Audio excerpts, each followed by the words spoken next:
Bueno, a ver, si alguien decide abrir un ordenador de sobremesa, la arquitectura física es súper evidente.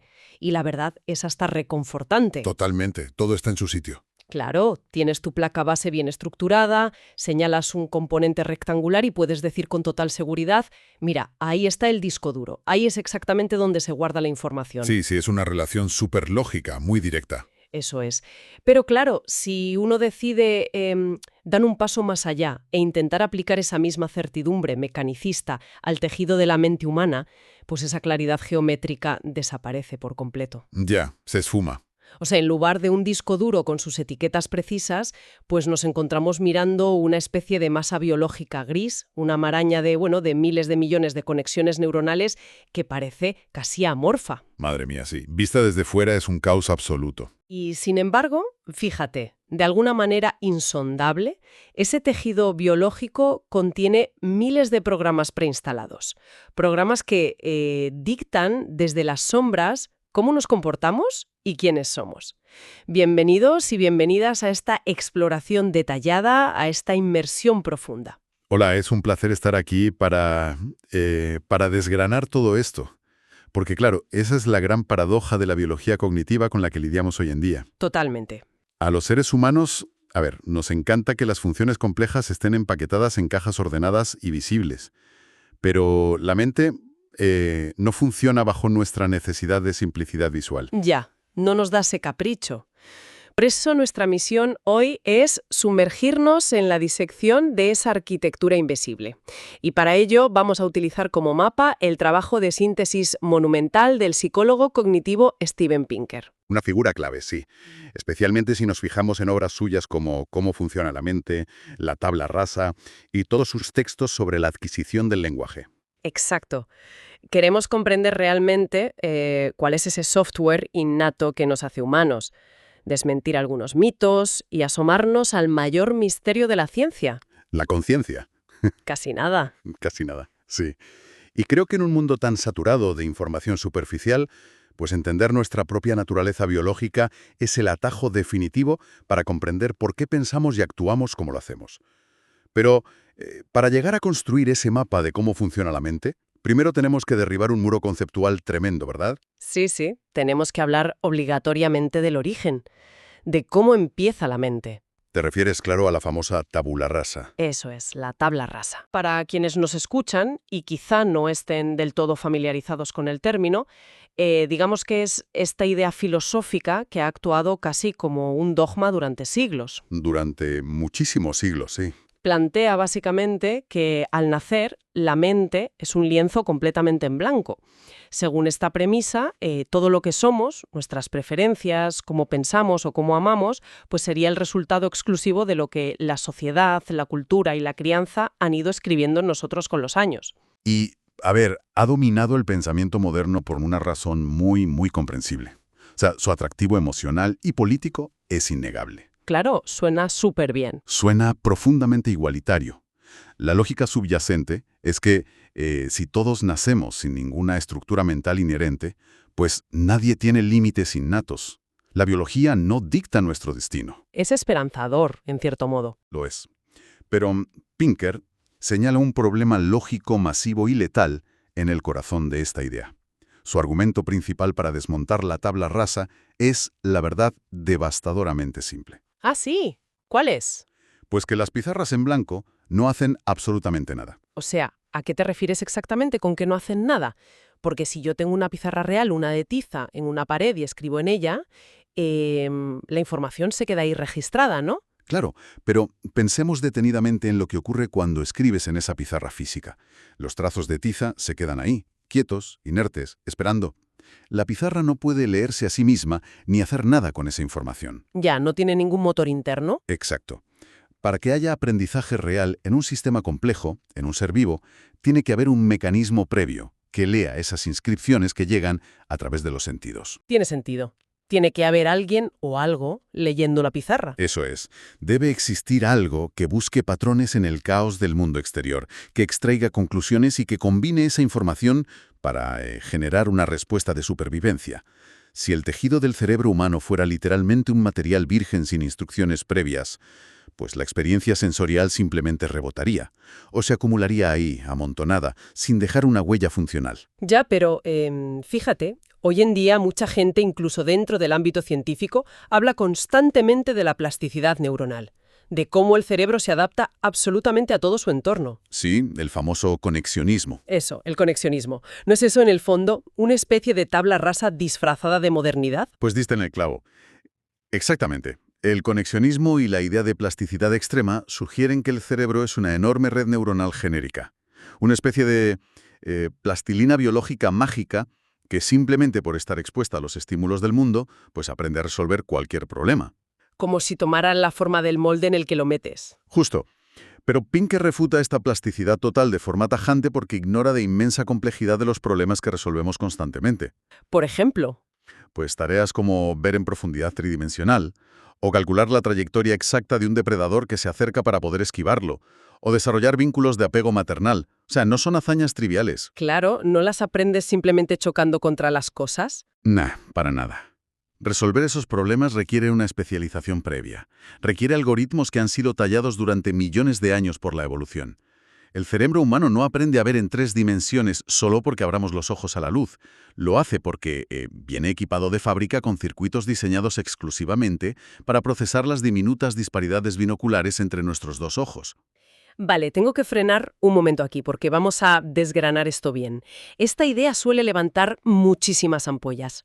Sí, genera mucho rechazo. Lógico, si lo que estamos planteando en este análisis es que el cerebro humano viene con toda esta programación de fábrica, con algoritmos evolutivos rígidos ya instalados que dictan cómo procesamos la realidad, Ajá. pues, a ver, suena increíblemente deprimente. Uno se plantea, ¿estamos diciendo que somos simples robots biológicos siguiendo un guión prescrito por la genética? Es una reacción súper habitual. Es que si la tabla rasa es un mito, estamos entonces atrapados en un determinismo biológico donde no hay ningún tipo de libertad real. Es un temor muy profundo, pero la premisa de la pregunta confunde la estructura con el resultado. Fíjate, Pinker compara este miedo contemporáneo a los instintos biológicos con la actitud victoriana hacia el sexo. ¡Qué comparación más curiosa! Sí, dice que es una incomodidad moral que acaba distorsionando la ciencia empírica. Tener circuitos mentales innatos no significa en absoluto una falta de libertad o de flexibilidad. A ver si lo puedo encajar con una analogía tecnológica, que me gustan mucho. Adelante, a ver. Pensemos en el sistema operativo de un ordenador o, bueno, de un teléfono moderno. Viene preinstalado de fábrica y tiene reglas lógicas que son inflexibles. Reglas sobre cómo gestionar la memoria, cómo procesar los gráficos de la pantalla o cómo conectar a Internet. Cierto, tú no puedes cambiar eso. Exacto. El usuario no puede alterar esas leyes fundamentales del código. Pero ese sistema operativo no te dice qué documento tienes que escribir. Al contrario, esas reglas rígidas, subyacentes, son precisamente los engranajes que te permitan, pues, escribir una novela, componer una sinfonía digital o diseñar un edificio. Es una analogía perfecta. Llevándolo un paso más allá, o sea, es imposible instalar un programa de diseño gráfico si la placa base y el sistema operativo no vienen estructurados de antemano para interpretar ese código. Claro, sería como intentar poner un CD de música en una tostadora. Tal cual. Y Leibniz, el filósofo del siglo XVII, ya hizo una matización vital al empirismo puro de su época. Dijo una frase brillante. ¿Cuál era? Dijo, no hay nada en el intelecto que no haya estado antes en los sentidos, excepto el intelecto mismo. ¡Wow! Excepto el intelecto mismo. Eso es. En la biología humana, los sistemas regidos por reglas finitas, esos programas innatos, tienen un poder combinatorio que genera un número casi infinito de comportamientos. Son los que nos dan la capacidad misma de ser creativos. Me fascina esa frase de verdad. Es decir, la maquinaria necesaria para dar sentido a la experiencia vital tiene que venir de serie. Porque sin ella, el mundo sería solo ruido estático para un bebé. Un caos total. Sí. Y esto nos empuja hacia una transición inevitable en nuestra exploración de hoy. Si aceptamos que no nacemos siendo un lienzo en blanco y que llegamos al mundo con este complejo sistema operativo evolutivo en marcha, pues nos preguntamos cuáles son las aplicaciones concretas que vienen en ese paquete básico. ¿Cuál es la prueba reina de todo esto? Pues el caso de estudio más espectacular, sin duda, de nuestra arquitectura mental innata, es el lenguaje. El lenguaje. Qué tema tan fascinante. Durante mucho tiempo se asumió, apoyándose en la inercia de la tabla rasa que hablábamos antes, que los niños aprendían a hablar simplemente por repetición. Claro, repitiendo como loritos. Eso es, por imitación ciega o porque sus padres les instruían de manera paciente y metódica en casa. Y a ver, suena totalmente intuitivo para cualquiera.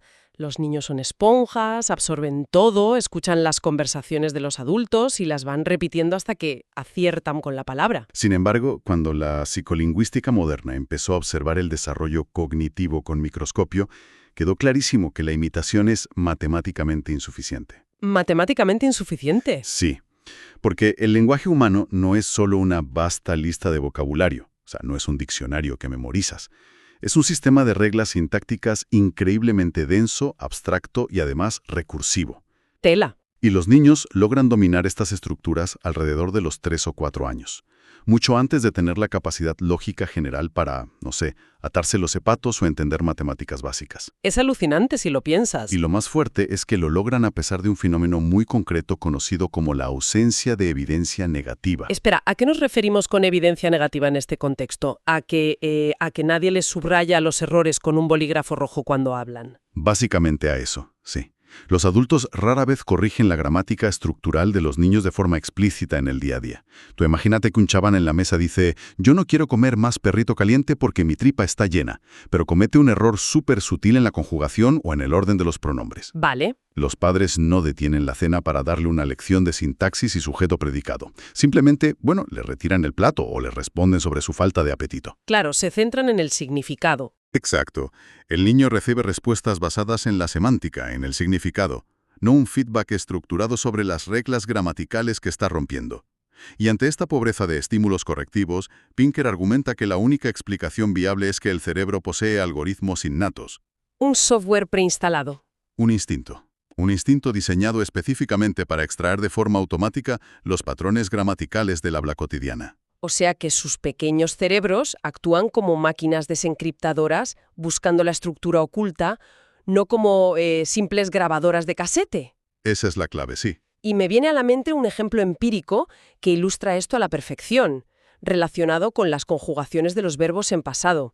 Quienes nos escuchan y convivan con chavales pequeños en casa seguramente han presenciado esto de primera mano. Los famosos errores graciosos. Exacto. De repente, un niño que lleva meses hablando con bastante soltura empieza a cometer errores extraños que antes no hacía. Empieza a decir cosas como yo andé en lugar de yo anduve, o el clásico yo no sabo en lugar de yo no sé. Y en otros idiomas pasa igual. En los países anglosajones dicen hold it en lugar de held. Ese fenómeno se denomina sobreregularización gramatical. Y es, una pieza de evidencia devastadora contra la teoría de la simple imitación. Claro, porque nadie a su alrededor dice sabo. Piensa en el mecanismo cognitivo detrás de ese andé o ese sabo. Es estadísticamente imposible que el niño lo haya aprendido copiando a un adulto, porque sencillamente ningún adulto hispanohablante en su entorno pronuncia andé o sabo.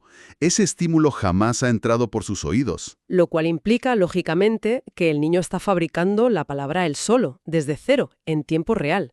Exactamente. De manera totalmente inconsciente, su mente ha deducido una regla combinatoria general a base de escuchar otros verbos regulares. Su cerebro dice, vale, para expresar una acción que ya ocurrió, debo añadir esta terminación específica a la raíz temporal de la palabra. ¡Qué inteligente! Es brillantísimo. Y el sistema lingüístico del niño aplica esa regla con una fe ciega, extendiéndola incluso a los verbos irregulares, que al final son excepciones culturales y arbitrarias. O sea que ese supuesto error infantil es en realidad un triunfo cognitivo monumental. Sin duda. Demuestra que la mente viene preconfigurada de fábrica para organizar la información en categorías lógicas. Aún así, me surge una duda enorme aquí, y creo que es una objeción válida. Dime. Si este instinto gramatical es un hardware biológico que viene de serie en el cerebro de absolutamente todos los miembros de nuestra especie, ¿Sí? ¿por qué existen más de 6.000 idiomas diferentes en el planeta? O sea, si el lenguaje es biología pura y dura, ¿no deberíamos nacer todos hablando un único idioma global, del mismo modo que el canto de una especie concreta de pájaro es idéntico en cualquier bosque del mundo? Es una objeción excelente, muy común. Y la clave para resolverla está en separar lo que es la estructura profunda de la mente de la expresión superficial. Vale, a ver. Todos los idiomas del mundo, por muy distintos que suenen, ya sea euskera, japonés, español o suajili, comparten mecanismos operativos universales.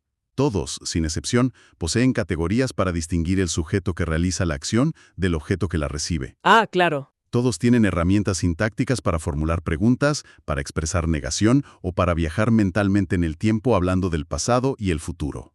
Esa es la biología universal. A ver si lo puedo aterrizar con un paralelismo distinto.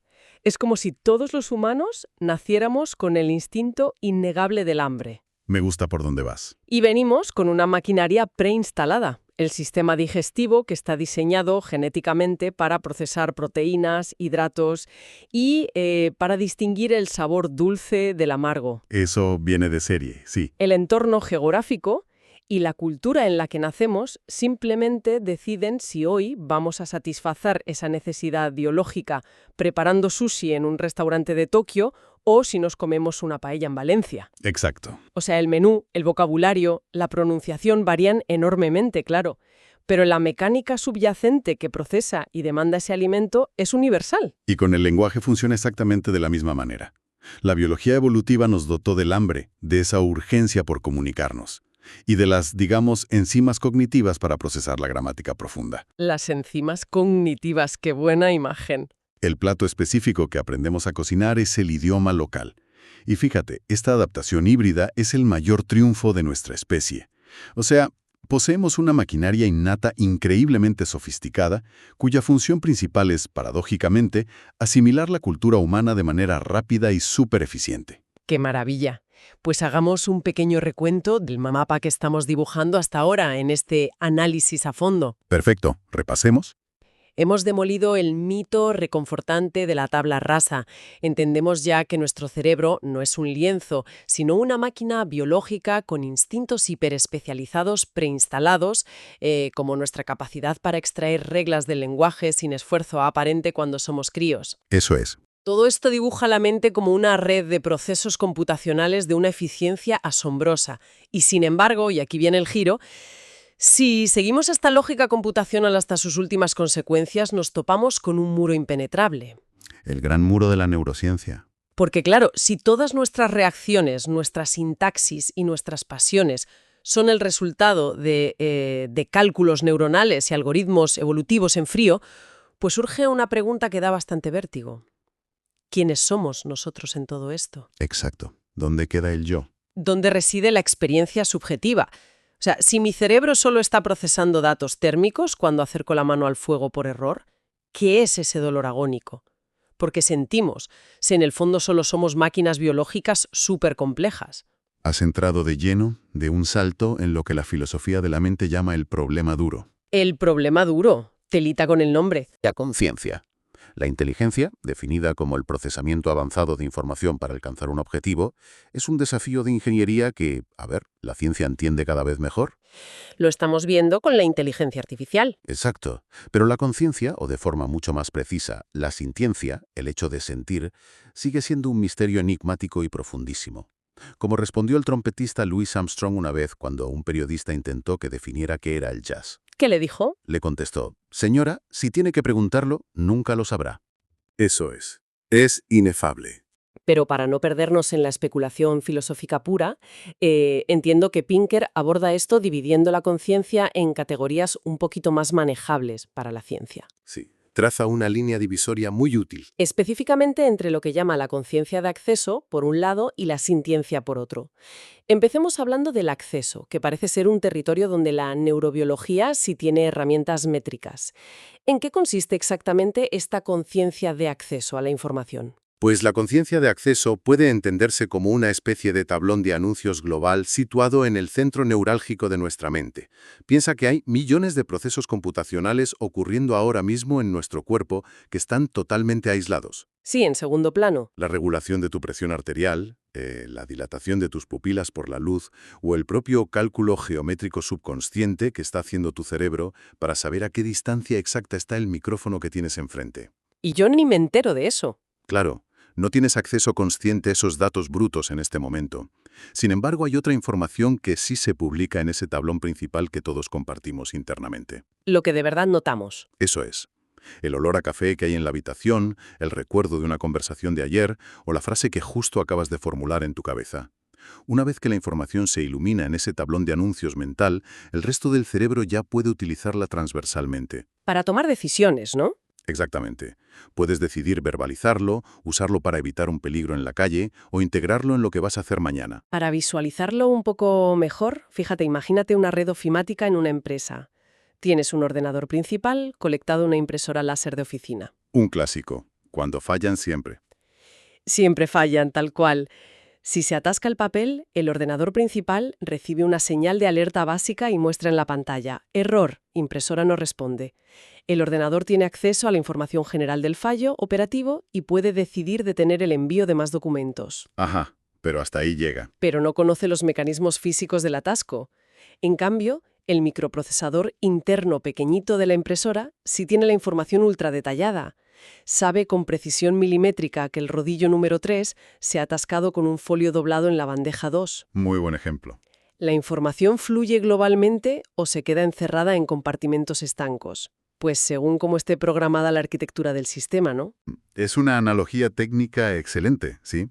Y en la neurobiología humana, el equivalente más asombroso de esto se observa en los hospitales reales, en una condición clínica súper bien documentada, conocida como visión ciega. Visión ciega. Suena a oxímoron total. Lo parece, sí. Esto ocurre en pacientes que han sufrido lesiones físicas devastadoras en su corteza visual principal, en la parte posterior del cerebro. Si tú conversas con uno de estos pacientes, te asegurarán con total franqueza y convicción absoluta que están completamente ciegos, o al menos ciegos en una sección amplia de su campo visual. ¡Puf! Para su yo consciente, en ese espacio específico solo existe un vacío oscuro y absoluto. O sea, su tablón de anuncios global, la pantalla del ordenador de nuestra analogía, no está recibiendo ninguna imagen en absoluto. Están completamente a oscuras en esa zona. Así es, a oscuras. Pero aquí es donde ocurre lo verdaderamente extraño y fascinante. Si un investigador médico lanza una pequeña pelota hacia ese supuesto vacío visual y le pide al paciente que intente atraparla en el aire por puro instinto, ¿Ya? pues el paciente, de forma instintiva, levantará el brazo y agarrará la pelota en el aire con una precisión pasmosa. ¿Qué me dices? ¿En serio? Totalmente en serio. O, por ejemplo, si les piden que adivinen hacia qué lado de la sala se mueve un punto de luz en esa zona exacta de ceguera, sus respuestas correctas superan con creces, pero por mucho, lo que sería estadísticamente posible por puro azar. A ver, tengo que parar aquí. Porque, sinceramente, parece magia o un truco de ilusionismo. ¿Cómo es físicamente posible que el cuerpo humano reaccione con esa precisión milimétrica a un estímulo visual si el paciente afirma repetidamente, y se lo cree, que no está viendo absolutamente nada? Es flipante. Ocurre porque el cerebro humano, tras millones de años de evolución a sus espaldas, no tiene un único cableado para la visión. No hay un solo camino. Ah, vale, hay redundancia. Exacto. La corteza visual principal, que es la encargada de enviar la imagen detallada a nuestro yo consciente, a ese tablón de anuncios del que hablábamos, está efectivamente rota por la lesión. Esa vía está cortada. Pero existen otras vías neuronales, vías evolutivamente mucho más antiguas y primitivas, que conectan los ojos directamente con los centros de control motor del cuerpo, sin pasar por el pensamiento consciente. ¡Wow! ¡Qué sistema tan bien montado! Increíble. Esos subsistemas intactos sí que tienen acceso a las coordenadas espaciales, y son los que calculan la trayectoria de la pelota a la perfección. La máquina biológica procesa la información en la sombra y reacciona de forma autónoma, pero el yo consciente no recibe el memorándum, nunca se entera. ¡Qué fuerte!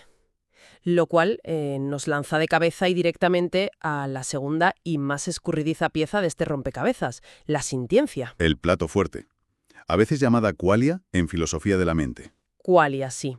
Y entiendo que la sintiencia no es el cálculo matemático frío de atrapar una pelota, ni la mera transmisión de impulsos eléctricos por un nervio alertando de que hay daño celular. No, es mucho más profundo que eso. La sintiencia es la agonía real, vibrante y subjetiva de una muela infectada a las 3 de la mañana. Es la sensación indescriptible e innegable de cómo el color rojo pues llena tu visión cuando miras una rosa. Exactamente. Entonces, a ver, ¿cómo demonios explica la ciencia moderna esta transición mágica entre el intercambio de iones de potasio y sodio en las neuronas, ¿Y la experiencia real de sentir dolor o placer? Pues la verdad, lo hace con enorme dificultad, y de hecho genera unos debates feroces en la academia. Pensadores superinfluyentes como el filósofo Daniel Dennett han intentado disolver este enigma de un plumazo. ¿Cómo lo hacen? Pues Dennett argumenta que la sintiencia es en última instancia una ilusión cognitiva súper sofisticada creada por el cerebro. ¿Una ilusión? Sí, plantea una analogía química muy famosa. Dice que si tú analizas las moléculas de agua, el H2O, de forma individual bajo un microscopio superpotente, descubres que ninguna de esas moléculas aisladas está mojada. Claro, el concepto de mojado no aplica a una molécula. Justo. La humedad no existe a nivel molecular, es simplemente el resultado macroscópico de cómo interactúan miles de millones de esas moléculas entre sí a nuestra escala. Vale, ¿tiene sentido? Pues Dennett sostiene que con la mente humana ocurre exactamente lo mismo. Argumenta que si la ciencia logra mapear absolutamente todas las transferencias de información en las redes del cerebro, ¿No quedará misterio? eso dice él, no quedará ningún residuo misterioso y místico que explicar. Sentir dolor o ver el color rojo es solo la etiqueta lingüística torpe que usamos los humanos para describir internamente ese procesamiento de datos masivo. A ver, sigo perfectamente la lógica de Dennett con el agua, pero asumo que Pinker rechaza de plano esta simplificación, ¿verdad? Sí, la rechaza tajantemente. Y francamente, como ser humano que alguna vez ha experimentado un dolor de muelas de verdad, pues me cuesta muchísimo aceptar que mi sufrimiento sea solo un espejismo en la gestión de datos del cerebro. El dolor es innegable, duele. Totalmente innegable. Y Pinker rechaza ese reduccionismo con vehemencia por una razón muy clara. Argumenta que la analogía del agua que usa Dennett tiene una trampa lógica fundamental en su base. ¿Cuál es la trampa? Pues que la humedad no es una propiedad física objetiva que flote en el universo independiente de nosotros. La humedad es, precisamente, la sensación subjetiva que experimenta un sistema nervioso cuando la piel entra en contacto con ese líquido. ¡Ah, qué buena vuelta de tuerca! ¿Verdad? Decir que la experiencia interna, la sintiencia, es solo una ilusión, es un razonamiento completamente circular.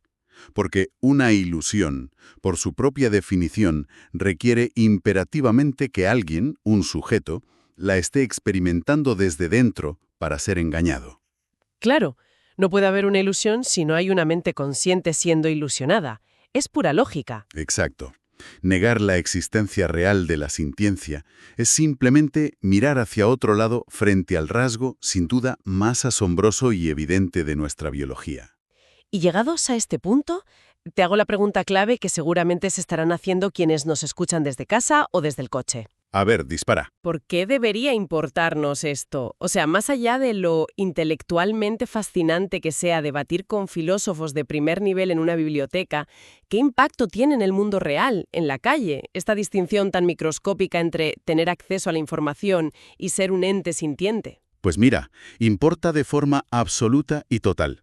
Porque la sintiencia no es una curiosidad académica para debatir en un aula. Es el pilar fundamental sobre el que descansa toda nuestra ética, todo nuestro razonamiento moral y todo nuestro sistema de leyes moderno. O sea, todo se basa en eso. Todo nuestro sistema de valores humanos depende única y exclusivamente de quién y qué es capaz de sentir. La mera capacidad de procesar información de forma compleja, por muy avanzada que sea, no confiere derechos morales. Lo que confiere derechos es la capacidad de sufrir, de experimentar terror o de sentir bienestar. Eso sí lo hace. ¡Ostras! Ahora lo veo clarísimo.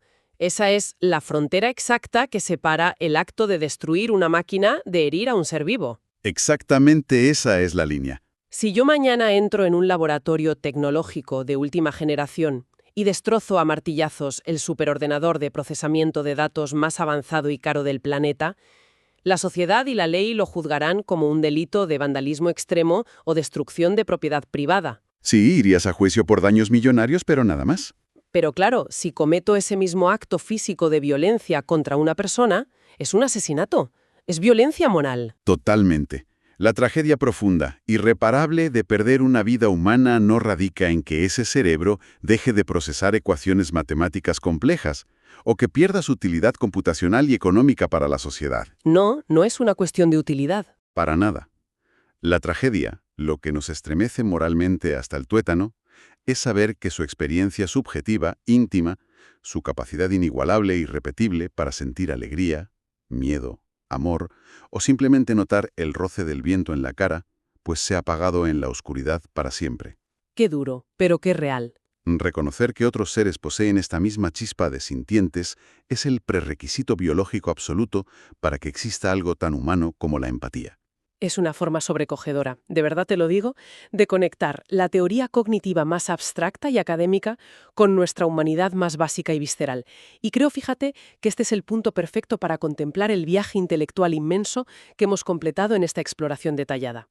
Ha sido un viaje intenso, desde luego. Empezamos barriendo de la mesa el espejismo histórico de la tabla rasa, aceptando sin miedo que nuestro cerebro no es un espacio vacío a merced exclusiva de la sociedad, sino una auténtica maravilla de ingeniería evolutiva milenaria. Con todas sus herramientas preinstaladas. Comprendimos que venimos equipados con instintos universales asombrosos que son capaces de extraer leyes gramaticales complejas del aire casi por arte de magia desde que somos pequeños. El instinto del lenguaje en acción. Y finalmente nos hemos asomado juntos al acantilado vertiginoso de la conciencia, reconociendo con humildad que la experiencia subjetiva, el yo que siente, sigue siendo el misterio definitivo y último de la naturaleza. Y fíjate, el hilo conductor que une absolutamente todas estas ideas brillantes de Pinker nos ofrece al final una perspectiva que es profundamente optimista sobre el ser humano. Sí, no tiene nada de determinismo triste. Para nada.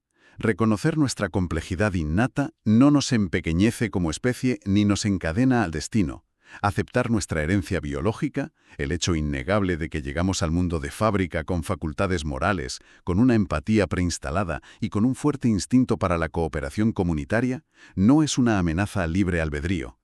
Al contrario, ¿no? Al contrario, es precisamente esta rica y compleja circuitería mental subyacente, el andamiaje sólido que nos permite razonar con los demás, aprender de la historia compartida a través del lenguaje y transformar activamente nuestras sociedades para intentar reducir en la medida de lo posible el sufrimiento en el mundo. Es decir, que la biología no es nuestra prisión, es la herramienta misma de nuestra libertad creativa. ¡Qué bien dicho! Pero, y con esto vamos cerrando, para finalizar nuestra inmersión de hoy, me gustaría dejar flotando una última reflexión para quienes nos escuchan.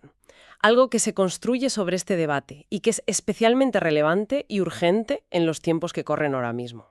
A ver, cuenta. Avanzamos todos juntos a una velocidad vertiginosa hacia una era de inteligencia artificial que francamente desafía nuestra propia comprensión del mundo.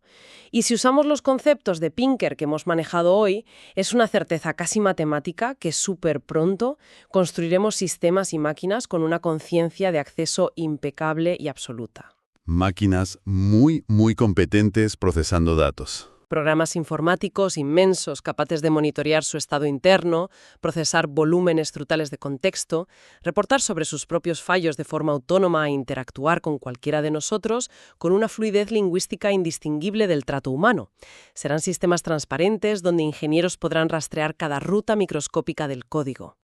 Entidades fascinantes, donde todo el flujo de información será 100% visible y cartografiable, como en nuestro ejemplo del ordenador central y la impresora. Sí, exacto.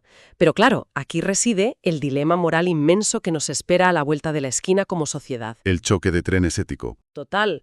Si la sintiencia, esa experiencia subjetiva privada, ese alguien sintiendo la herida en carne propia de forma íntima, es el único faro real que otorga valor moral a una existencia y que exige imperativamente nuestra empatía humana, uno se plantea, ¿cómo sabremos alguna vez la verdad definitiva sobre nuestras propias creaciones tecnológicas?